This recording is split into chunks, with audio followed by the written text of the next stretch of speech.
Hello दोस्तों स्वागत है हमारे यूट्यूब चैनल करियर मार्गदर्शन में। और आज के इस वीडियो में हम बात करने वाले हैं बीएससी नर्सिंग कोर्स के बारे में। दोस्तों एमबीबीएस कोर्स के बाद मेडिकल के फील्ड में सबसे ज़्यादा किया जाने वाला जो आपका कोर्स है वो है आपका बीएससी नर्सिंग कोर्स। और आप में से कई सारे स्टूडेंट जो 12th पास करने के बाद आगे चल के मेडिकल के फील्ड में कैरियर बनाना चाहते हैं, उनमें से कई सारे स्टूडेंट का सपना होता है कि आगे चल के नर्सिंग के फील्ड में कैरियर बनाए। तो नर्सिंग के फील्ड में कोर्स की बात करते हैं तो उसके सबसे बेस्ट कोर्स है आपका बीएससी नर्सिंग कोर्स। लेकिन आप में से कई सारे स्टूडेंट जिनको पता नहीं होता है कि बीएससी नर्सिंग कोर्स क्या होता है, कैसे इसमें एडमिशन मिलता है, कोर्स कितने साल का होता है, एक्चुअल में इसमें क्या क्या पढ़ना होता है, इसके साथ साथ कौन से एंट्रेंस एग्जाम देके हम इस कोर्स में एडमिशन ले सकते हैं, कोर्सों की फीस क्या लगती है, इसके बाद कहाँ पे जॉब कर सकते हैं, कितनी सैलरी मिलती है, ये सारा कुछ जो डाउट आपके मन में है बीएससी नर्सिंग कोर्स से रिलेटेड, ये सारा आज के इस वीडियो के बाद आपको सारे डाउट क्लियर हो जाएगा। तो आइए वीडियो को स्टार्ट करते हैं और आपको इस कोर्स के बारे में पूरी इंफॉर्मेशन देते हैं। दोस्तों ये सबसे पहले बात कर लेते हैं कि बीएससी नर्सिंग में आपको बेसिकली क्या क्या चीजें सिखाई जाती हैं। दोस्तों नर्सिंग में चीजें आपको जितनी भी होती हैं, दोस्तों वैसे तो नर्सिंग के 3 कोर्सेज बेसिकली हैं, एएनएम कोर्स, जेएनएम कोर्स और आपका बीएससी नर्सिंग। लेकिन जो आपके एएनएम और जेएनएम कोर्सेज हैं वो डिप्लोमा लेवल के कोर्सेज हैं और उनमें उतनी डीप नॉलेज आपको नर्सिंग के बारे में नहीं दी जाती है। लेकिन जो बीएससी नर्सिंग कोर्स है इसमें आपको नर्सिंग से रिलेटेड सारी इंफॉर्मेशन दी जाती है कि नर्सिंग के दौरान अगर डॉक्टर कई बार नहीं होते हैं तो कई सारी नर्स भी अटेंड कर लेती हैं, तो ये भी बेनिफिट्स आपको मिलता है। लेकिन अगर आपने एएनएम या फिर जेएनएम किया हुआ है तो ये रिस्क आपको नहीं लेना होता है। लेकिन अगर आपने बीएससी नर्सिंग कोर्स किया हुआ है तो ऐसे आपके कई सारे बार होता है कि डॉक्टर वहाँ पे प्रेजेंट नहीं होते हैं या फिर डॉक्टर जो होते हैं वो नर्स को ही सजेस्ट कर देते हैं कि इंजेक्शन या फिर दवाई वगैरह दे देती हैं। तो ये चीज़ें आपको तभी कर सकते हैं जब आपको बीएससी नर्सिंग कोर्स के आपके पास डिग्री वगैरह होती है, क्योंकि इसमें आपको काफ़ी ज़्यादा डीप नॉलेज आपको दिया जाता है। और एक बीएससी नर्सिंग वाले जो स्टूडेंट होते हैं वो आगे चल के जब नर्स बनते हैं तो वो ऑपरेशंस के दौरान भी काम करते हैं। तो ये बेनिफिट्स मिलता है आपको बीएससी नर्सिंग कोर्स करने के बाद। वैसे तो आप एएनएम या फिर जेएनएम कोर्स करके भी नर्सिंग के फील्ड में कैरियर बना सकते हैं, लेकिन वो कोर्सेस थोड़े अलग होते हैं। अब इस कोर्स की बात कर लेते हैं। आप में से कई सारे स्टूडेंट जो इस कोर्स में एडमिशन लेना चाहते हैं तो सबसे पहले एलिजिबिलिटी क्राइटेरिया क्या होनी चाहिए कोर्स की बात कर लेते हैं। तो कोर्स में अगर आप एडमिशन लेना चाहते हैं तो 12th पास होना चाहिए। 12th में फिजिक्स, केमिस्ट्री, बायोलॉजी सब्जेक्ट और कम से कम 50 से 60% मार्क आपका होना चाहिए। अब बहुत सारे स्टूडेंट के मन में सवाल आता है कि एडमिशन कैसे मिलता है। तो इस कोर्स में आप 2 तरीके से बेसिकली एडमिशन ले सकते हैं। तो सबसे पहला आता है कि आप 12th बेसिस पर एडमिशन ले सकते हैं। अगर आप प्राइवेट यूनिवर्सिटी में एडमिशन लेना चाहते हैं, प्राइवेट कॉलेज में एडमिशन लेना चाहते हैं और वहाँ पे जो फीस वगैरह होती है वो थोड़ी ज़्यादा होती है, लेकिन ऐसे भी कॉलेजेस होते हैं जो 12th की बेसिस पे आपको एडमिशन दे देते हैं। लेकिन अगर आप इंडिया के टॉप कॉलेजेस में एडमिशन लेना चाहते हैं, गवर्नमेंट कॉलेज से अगर आप बीएससी नर्सिंग कोर्स करना चाहते हैं तो वहाँ के लिए एंट्रेंस एग्जाम देना कंपलसरी होता है। अब कौन से एंट्रेंस एग्जाम होते हैं जिन्हें देके आप अपना जो करियर है बीएससी नर्सिंग में बना सकते हैं। तो सबसे पहले बात करते हैं कि सीईटी एंट्रेंस एग्जाम होता है, नीट जो सारे ऑल इंडिया के लिए कराया जाता है, सीयूईटी के थ्रू जा सकती हैं। इसके साथ साथ एम्स पैरामेडिकल, इसके साथ साथ IPU CET, AIIMS nursing, PGIMER nursing, ये टॉप लेवल के कुछ एंट्रेंस एग्जाम भारत में ऑर्गेनाइज किए जाते हैं जिनके थ्रू आप एडमिशन ले सकते हैं। तो ये इस तरह से आप एडमिशन ले सकते हैं। अब कोर्स की बात कर लेते हैं। एडमिशन लेने के बाद कोर्स जो आपका होता है 4 साल का होता है। तो 4 साल आपको बीएससी नर्सिंग कोर्स की पढ़ाई करनी होती है। 4 साल के बाद आपको बीएससी नर्सिंग कोर्स की डिग्री मिल जाती है। अब बात करते हैं, सबसे इंपॉर्टेंट आता है फीस स्ट्रक्चर का, यानी कि ये फीस कितनी लगने वाली है।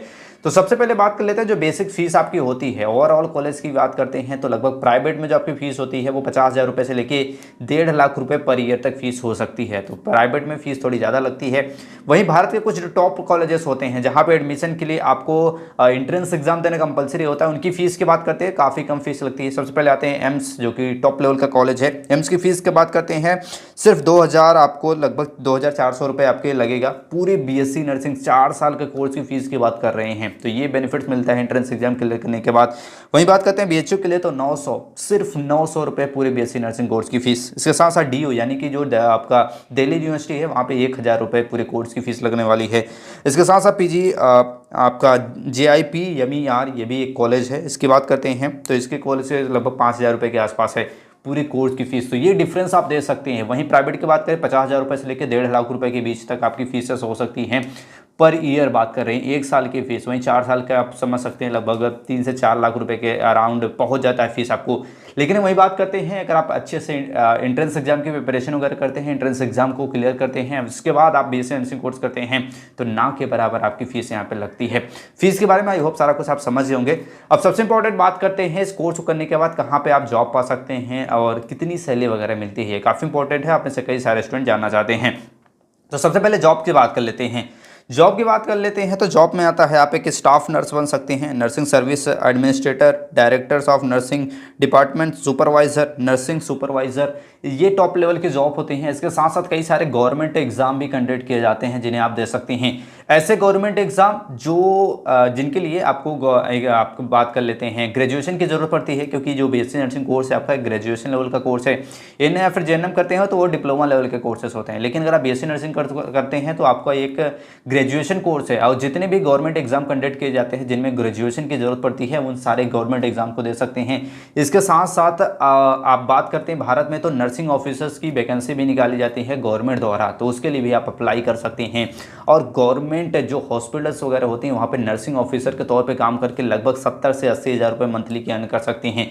तो ये डिफरेंस आपको देखने को मिलता है बाकी अदर कोर्सेज से। थोड़ा सा डिफरेंस भी आपको बताते चल रहे हैं ताकि आप चीज़ों को अच्छे से समझ जाइए।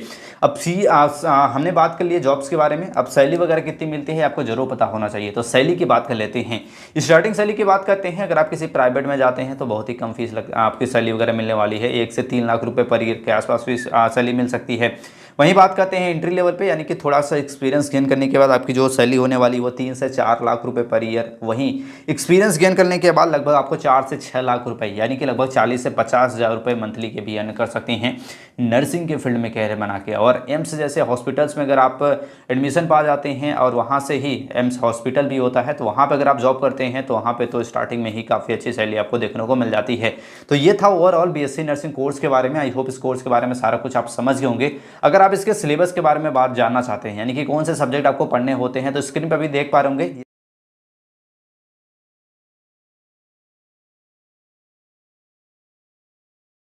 ये सारे सिलेबस होता है, सारा कुछ आप देख सकते हैं। वीडियो को पॉज करके सारा कुछ आप सिलेबस पढ़ सकते हैं। आई होप इस कोर्स के बारे में सारा कुछ आप समझ गए होंगे। वीडियो से कोई भी हमने क्वेश्चन और डाउट्स हो आप कमेंट हमसे पूछ सकते हैं। नेक्स्ट वीडियो अगर आप किसी कोर्स के बारे में जानना चाहते हैं तो उसके बारे में भी हमसे बता सकते हैं। आई होप ये जानकारी अच्छी लगी, वीडियो हेल्पफुल लगा होगा। ऐसी जानकारी के लिए चैनल को लाइक और सब्सक्राइब जरूर कर ले। मिलते हैं नेक्स्ट वीडियो में, तब तक के लिए जय हिंद।